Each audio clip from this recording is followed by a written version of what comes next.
قدرت ہے۔ تو اسی طریقے سے جب انسان یہ دنیا سے چلا جاتا ہے، اس کی بوٹیاں بھی ختم ہو جاتی ہیں، اس کی جلد ختم ہو جاتی ہے، اس کی ہڈیاں گل سڑ جاتی ہیں، لیکن قیامت کے دن اللہ تبارک و تعالی اپنے حکم سے اس کو پھر سے اپنی پرانی شکل پہ زندہ جو ہے وہ کر دے گا، اور پھر سے اس سے حساب و کتاب شروع کیا جائے گا۔ تو ایک بات تو یہ۔ دوسری بات، اللہ تعالیٰ نے ارشاد فرمایا کذالک نُری ابراہیم ملکوت السماوات والارض، ہم نے حضرت ابراہیم علیہ السلام کو دکھا دی کیا چیز؟ آسمانوں کی بادشاہتیں اور زمینوں کی بادشاہتیں۔ اب آپ غور فرمائیں، آسمانوں کی بادشاہتوں میں کیا ہے؟ اب 7 آسمان ہیں، فرشتے بھی ہیں، لاہوت بھی ہے، ناسوت بھی ہے، ملکوت بھی ہے، جبروت بھی ہے، یہ سارے، اور پھر اس کے ساتھ ساتھ یہ سیارے ہیں، ستارے ہیں، یہ کہکشائیں، گلیکسیز وغیرہ، یہ سب کچھ۔ تو اللہ فرماتا ہے نوری ابراہیم، یہ ساری چیزیں حضرت ابراہیم کو ہم نے دکھلا دی۔ اچھا، آسمانوں کی بھی دکھلا دی، والارض، اور زمینوں کی بھی دکھلا دی۔ علماء محققین فرماتے ہیں کہ یہ دکھلانا 2 صورتوں میں ہے۔ ایک تو یہ ہے کہ اللہ تعالیٰ نے حضرت ابراہیم کے سامنے سے تمام پردے اور حجابات ہٹا دیے، انہوں نے سر کی آنکھوں سے آسمان کی بادشاہتوں کا بھی مشاہدہ کیا اور زمین کے نیچے کی بادشاہتوں کا بھی مشاہدہ فرمایا۔ اور دوسرا معنی یہ ہے کہ اللہ تعالیٰ نے آسمانی بادشاہتوں کے حقائق کا علم عطا فرمایا اور زمین کی بادشاہتوں کے حقائق کا بھی انہیں علم عطا فرما دیا۔ اب اس کائنات میں اگر دیکھیں تو یا تو آسمان ہیں اور جو کچھ آسمانوں میں ہے، اور یا زمین ہے، زمینیں ہیں، جو کچھ ان زمینوں میں موجود ہے۔ دونوں میں سے جو بھی آپ بات مان لیں کہ حقیقتاً اگر اللہ تعالیٰ نے آسمانوں اور زمینوں کی بادشاہتوں کا مشاہدہ کروایا، یہ بھی بہت بڑی بات ہے، بہت بڑی بات۔ اور اگر اللہ تعالیٰ نے آسمان کی بادشاہتوں اور زمین کی بادشاہتوں کے حقائق سے آگاہ فرمایا، یہ بھی بہت بڑی بات ہے۔ تو باہر 2 صورت یہ ماننا پڑے گا کہ اللہ تعالیٰ نے آسمانوں کی بادشاہتوں کی ہر چیز کے بارے میں آگاہ فرما دیا حضرت ابراہیم علیہ السلام کو، اور زمینوں کی بادشاہتوں کے بارے میں ہر چیز سے حضرت ابراہیم علیہ السلام کو آگاہ فرما دیا۔ یہ حضرت ابراہیم خلیل اللہ ہیں۔ اب اگر آپ نظر مانیں تو بہت بھی عظیم، اور علمیت کے بارے میں کسی کو 2 رائے ہے ہی نہیں، ساری امت اس پر متفق ہے کہ کم از کم تمام اشیاء کا، تمام بادشاہتوں کا، ان کے حقائق کا علم اللہ تعالیٰ نے حضرت ابراہیم علیہ السلام کو عطا فرمایا۔ اب ذرا غور فرمائیں،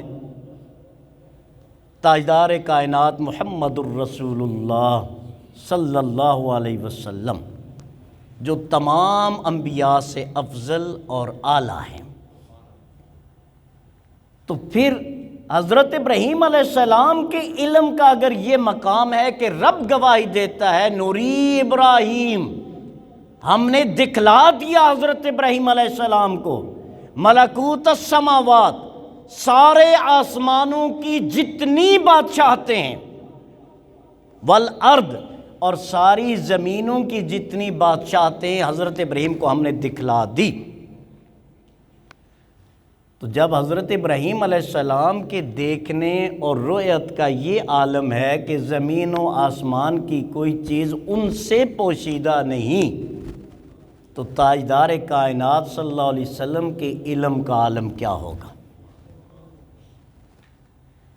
ترمذی شریف سیاہ ستہ میں تیسرے نمبر پر ہے، پہلے نمبر پہ بخاری، دوسرے پہ مسلم، اور تیسرے نمبر پہ ترمذی۔ امام ابو عیسیٰ الترمذی ان کے مؤلف کا اسم گرامی ہے۔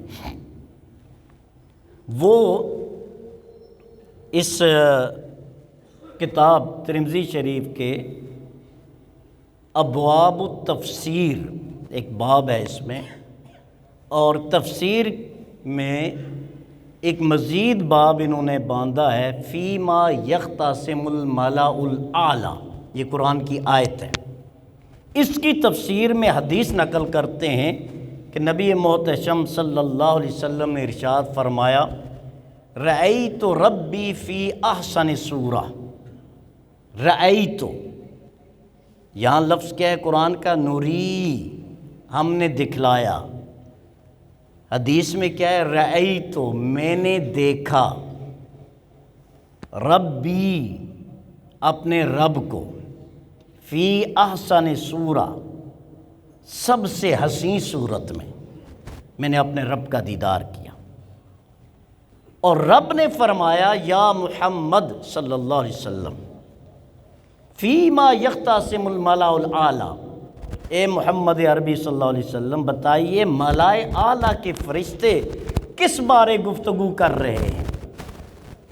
آقا فرماتے ہیں، میں نے عرض کی، میرے رب مجھے علم نہیں ہے، مجھے علم نہیں ہے۔ آقا فرماتے ہیں جب میں نے عرض کیا، فَوَضَعَ يَدَهُ بَيْنَ كَتَفَيَّ فَوَجَدْتُ بَرْدَهَا بَيْنَ صَدَيَّ وَعَلِمْتُ مَا فِي السَّمَاوَاتِ وَمَا فِي الْأَرْضِ۔ آقا فرماتے ہیں کہ میرے رب نے پھر اپنا دست قدرت، وَضَعَ يَدَهُ بَيْنَ كَتَفَيَّ، دونوں کندھوں کے درمیان اللہ نے اپنا دست قدرت رکھا، فَوَجَدْتُ بَرْدَهَا بَيْنَ صَدَيَّ، اور دست قدرت کی ٹھنڈک میں نے سینے میں محسوس کی۔ ہاتھ دونوں کندھوں کے درمیان، دست قدرت، اور اس کی ٹھنڈک آقا فرماتے میں نے اپنے سینے میں محسوس کی۔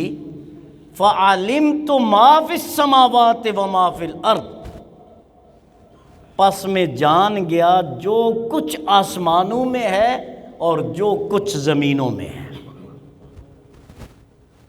یہ محمد رسول اللہ صلی اللہ علیہ وسلم کے علم کا مقام ہے۔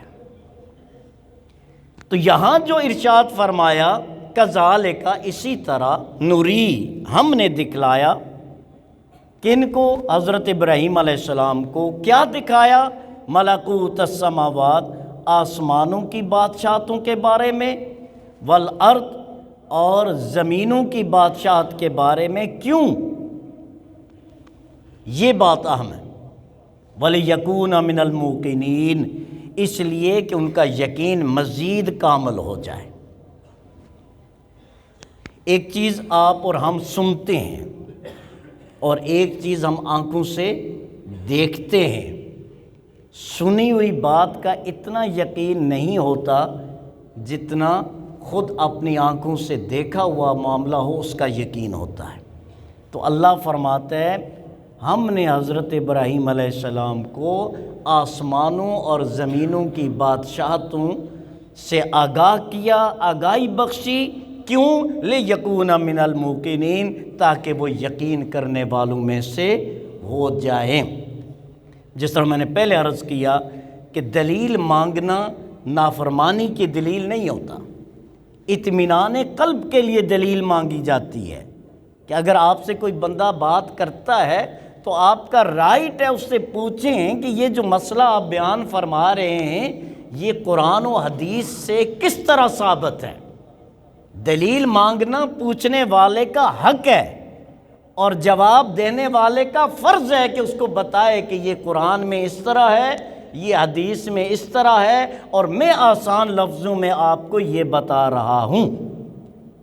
اور اسی لیے میں عموماً اپنے دوستوں سے گزارش کرتا رہتا ہوں کہ فیس بک اور سوشل میڈیا کے جو مفتیان کرام ہیں ان سے بچ کے رہا کریں، کیونکہ ہر جو ہے وہ بندہ اپنا جو ہے وہ فون لے کے جو ہے وہ اپنا جواب اور اپنا فتویٰ دے رہا ہوتا ہے۔ اپنے متعلقہ ائمہ کرام اور مفتیان کرام سے ریکنفرم کم از کم ضرور کر لیا کریں تاکہ آپ غلط ڈگر اور راہ پر نہ چلیں۔ اس سے جو اگلی آیہ مبارکہ ہے اور اگلی کئی آیات ہیں جن میں حضرت ابراہیم علیہ السلام اور ان کی قوم کے درمیان جو گفتگو ہوئی ہے اللہ تعالیٰ نے ان کو بیان فرمایا ہے کہ جب چاند نظر آیا تو کیا فرمایا، جب سورج نظر آیا تو کیا فرمایا، کیا گفتگو ہوئی۔ اگر زندگی رہی اور خیر رہی انشاءاللہ اگلے جمعہ پر آپ کی خدمت میں عرض کروں گا۔ اللہ تعالیٰ ہم سب کا حامی و ناصر۔